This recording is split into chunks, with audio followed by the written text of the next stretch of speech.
आज दिल शायराना शायराना शायराना लगता है।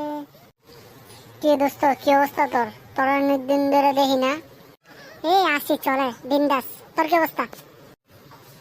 হ্যাঁ ভালো। ও আচ্ছা, কই যাস তুই এখন?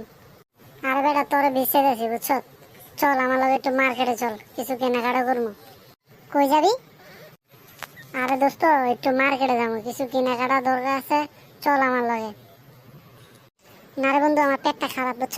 আমি আজকে 5-6 বার বাথরুমে গেছি বুঝছ। আমার অবস্থা অনেক খারাপ, আমি যাইতে পারবো না, তুই যা। ও, তুই যাইতে পারবি না? আরে না, ওই সামিয়া আসছিল বুঝছ। তো সামিয়ার কিছু মার্কেট টার্গেট করা লাগবো, কইছি আমরা দুজনে গিয়ে করে দিতাম। আচ্ছা ঠিক আছে, তুই যা, ওষুধ খা। সামিয়া? কোন সামিয়া? তোর খালাতো বোন যে সামিয়া? আরে হ। আরে দোস্ত, আমি তো ঠিক, আমি পুরো সুস্থ। চল চল চল, আমি যাইতে পারবো, চল। আরে শালার পুত্তি ভালো হইলি না।